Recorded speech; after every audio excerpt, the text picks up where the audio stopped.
Morosi on the inside corner. Good morning. Cardinals have been through it, haven't they? Quarantine, injuries, 6 players to the injured list. Miles Michaelis, Carlos Martinez.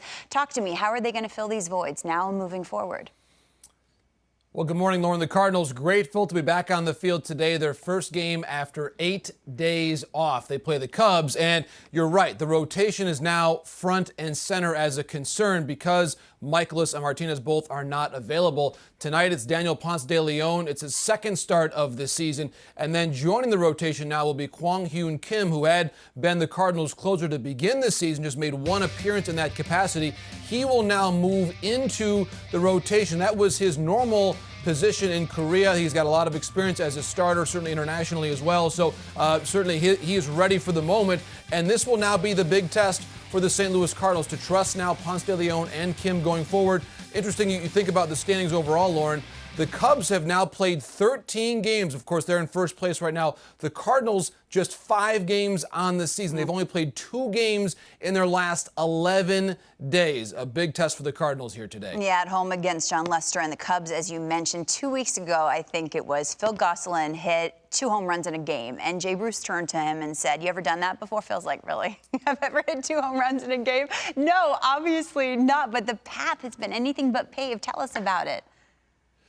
Remarkable, Lauren. And it was interesting. Joe Girardi said recently during an interview that actually Phil Gosselin was the player he was asked about the most by fans in Philadelphia. Was Phil Gosselin going to be on the team? Because he went to Malvern Prep near Philadelphia, just about 30 miles away from Citizens Bank Park. So the question all throughout spring training and summer camp, will he be on the team? Well, he's on the team. And as D-Row pointed out very astutely, he's got a great role now starting against lefty pitching. The Phillies have started against 3 different lefty starters.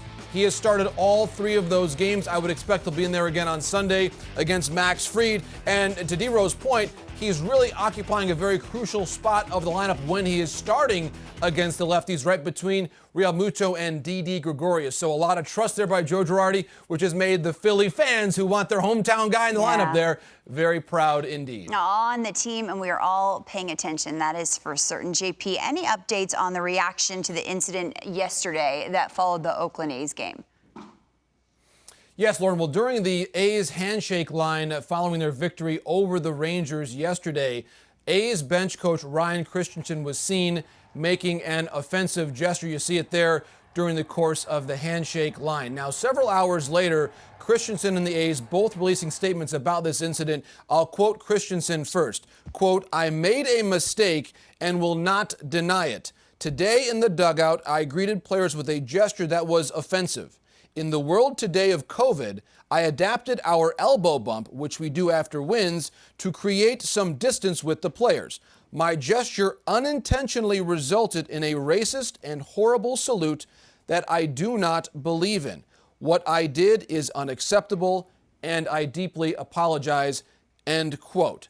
Now, the A's statement, quote, "A's bench coach Ryan Christensen greeted players with a gesture that looked like a Nazi salute. We do not support or condone this gesture or the racist sentiment behind it.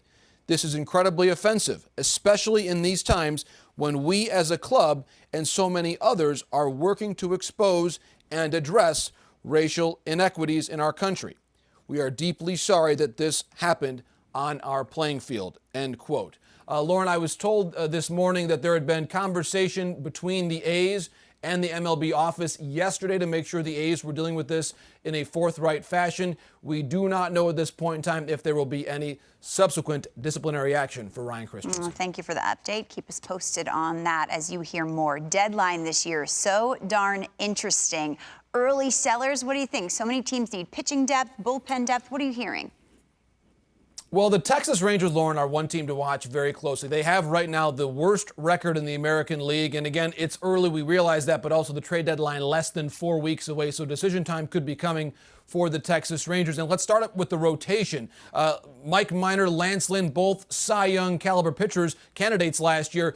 They both could be available. Minor, a free agent after the season is over. Lance Lynn, 1 more year beyond this season. We saw Minor with that milestone strikeout yesterday. His season has not gotten off to a great start, but Lynn, by comparison, has been magnificent so far. So I think that's going to be the key question. If the Rangers are where they are right now in a few weeks, I would say a very high probability that Minor is dealt. Lynn, a different decision because simply they have the control of him for next year. One more name to mention, Todd Frazier, the respected veteran player, off to a great start. Homered yesterday, OPS above 900. That's one more possibility for the Rangers at this very soon, now rapidly approaching trade deadline. He would fit right into any clubhouse out of 30. JP Morosi, appreciate your time on a Friday. Take care.